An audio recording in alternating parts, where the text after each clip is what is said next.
کیونکہ سب سے بڑی سنت سنت دعوت ہے، سب سے بڑی سنت سنت دعوت ہے۔ آپ صلی اللہ علیہ وسلم کیونکہ ہمارے کام کا مقصد ہے احیاء سنت، میرے کام کا مقصد سنتوں کا احیاء ہے۔ سب سے اہم اور سب سے بڑی سنت وہ سنت دعوت ہے۔ کہ یہ غور کریں کہ سنت دعوت میں آپ صلی اللہ علیہ وسلم کا طریقہ کیا ہے، کہ آپ صلی اللہ علیہ وسلم کا طریقہ اور آپ کے صحابہ کا طریقہ یہ تھا کہ وہ دعوت دے کر مسجد کے ماحول میں لاتے، صحابہ کو دعوت دیتے، صحابہ کو دعوت دیتے۔ اس زمانے میں تو تصور ہی کیا جاتا ہے کہ دعوت محض غیر مسلموں کے لیے ہے، حالانکہ اللہ تعالیٰ نے ایمان والوں کو ایمان لانے کا حکم فرمایا ہے۔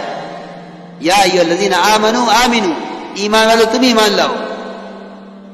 اللہ نے ایمان والوں کو ایمان لانے کا حکم فرمایا ہے۔ اس لیے میرے دوستو بزرگو عزیزو، ایمان والوں کو ایمان لانے کا حکم کا مطلب یہ ہے کہ ایمان والوں مسلمان بن کر رہو، ایمان والوں مسلمان بن کر رہو۔ یا ایھا الذین آمنوا آمنوا، ایمان والوں تم ایمان لاؤ۔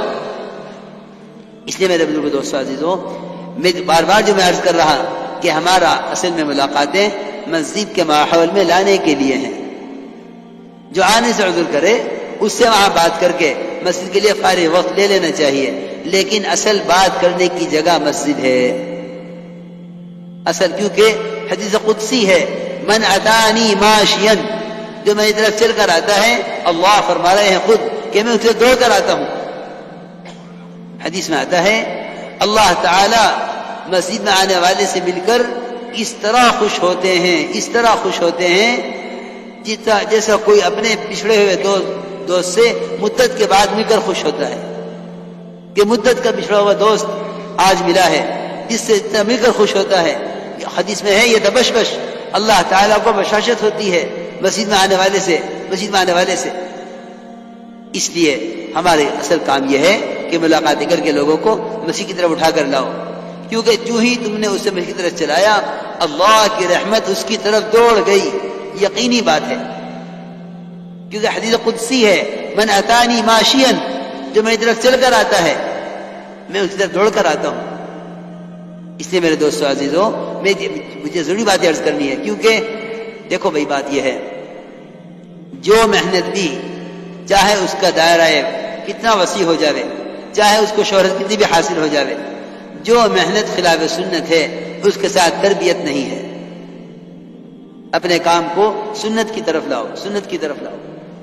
سب سے بڑی سنت میں نے عرض کیا کہ سب سے بڑی سنت وہ دعوت میں انفرادی دعوت ہے۔ انفرادی دعوت اصل میں کام بڑھ گیا ہے، اب لوگ سمجھتے ہیں کہ بیان تقریر یہی دعوت ہے، نہیں، اصل دعوت انفرادی دعوت ہے۔ ایک فرد کے پاس چل کر جانا، کیونکہ داعی طالب ہے، امت مطلوب ہے۔ داعی مطلوب نہیں ہوتا، داعی طالب ہوتا ہے، امت مطلوب ہے۔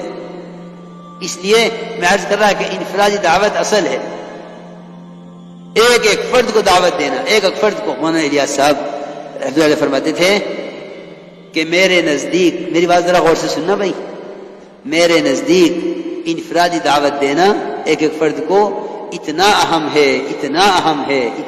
ہے کہ اگر کوئی شخص نفل نماز میں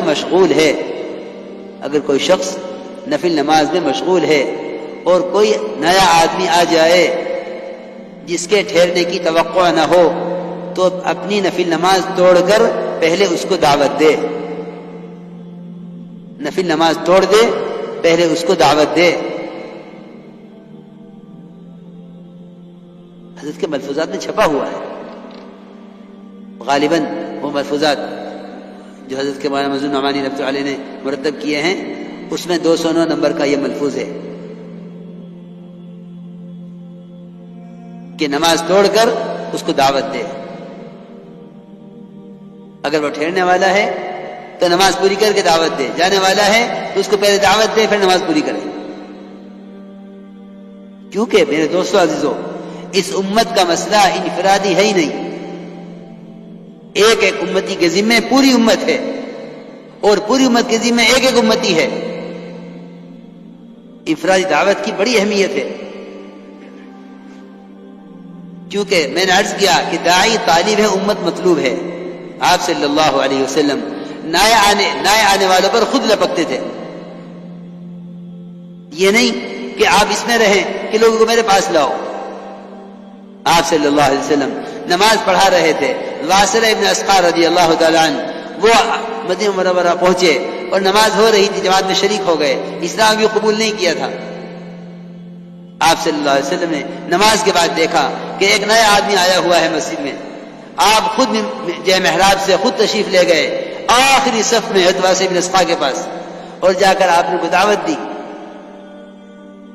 یہ نہیں کہ ان کو ہمارے پاس لاؤ، آپ خود تشریف لے گئے. بلکہ میں تو یہ عرض کر رہا تھا کہ اللہ تعالیٰ کی غیبی نصرتیں انفرادی دعوت کے ساتھ ہیں. اللہ کی غیبی نصرتیں انفرادی دعوت کے ساتھ ہیں. کہ آپ صلی اللہ علیہ وسلم اپنے صحابہ کرام کے ساتھ آپ سفر میں تھے. عبداللہ ابن عمر فرماتے ہیں کہ آپ سفر میں تھے، آپ کے صحابہ آپ کے ساتھ تھے. ایک آدمی کو آپ نے گزرتے ہوئے دیکھا راستے سے، آپ خود بڑھے اس کی طرف. صحابہ سے نہیں فرمایا جاؤ اس کی بھی دعوت دو، آپ خود بڑھے اس کی طرف. اور آپ نے پوچھا کہ کہاں کا ارادہ ہے؟ اس نے کہا اپنے گھر والوں کے پاس جا رہا ہوں. آپ نے فرمایا کیا تمہیں اس بات میں رغبت ہے کہ تم میرے رسول ہونے کی گواہی دے دو؟ مجھے تو عرض کرنا تھا کہ غیبی نصرت کسے کہتے ہیں، اس کو ذرا آپ ذہن میں رکھیے گا. اب تو جماعت کو کھانا پکانا نہ پڑا کہ جی نصرت ہو گئی. نصرت ضرورت کے پورا ہونے کو نہیں کہتے، نصرت تو داعی کے مقصد میں کامیاب ہونے کو کہتے ہیں. اللہ کی غیبی نصرتیں جس سے داعی اپنے مقصد میں کامیاب ہو، وہ ہے غیبی نصرت. میرے دوستو عزیزوں، ضرورت کی لائن کی برکتیں یہ تو آپ صلی اللہ علیہ وسلم کی پیدائش سے شروع ہو گئی تھی. اصل میں نصرت ہے اللہ تعالی کی طرف سے وہ چیزیں نازل ہونا اور ایسے واقعات کا پیش آنا جس سے غیر اسلام کے قبول کرنے پر عاجز ہو جائیں. چنانچہ آپ نے فرمایا میں غیبی نصرت بتا رہا ہوں کہ انفرادی دعوت پر غیبی نصرت کیسے نازل ہوتی ہے. آپ نے فرمایا، اس آدمی نے کہا دیہاتی نے کہ آپ اللہ کے رسول ہیں، کون گواہ ہے آپ کی رسالت پر؟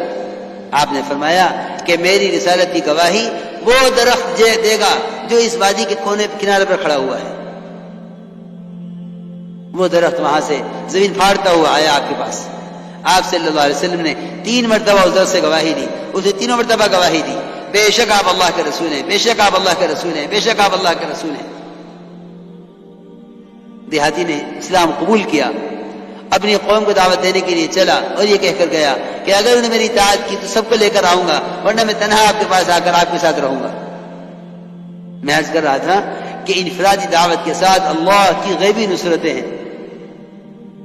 اللہ کی غیبی نصرتیں انفرادی دعوت کے ساتھ ہیں. تو سنت دعوت میں سب سے اہم چیز وہ انفرادی دعوت ہے. جو سنا گیا اللہ اس پر عمل کرنے والا اور آگے لوگوں تک پہنچانے والا بنائے. مزید اصلاحی بیانات کے لیے ہمارا یوٹیوب چینل ایمان و یقین کو سبسکرائب کریں. جزاک اللہ.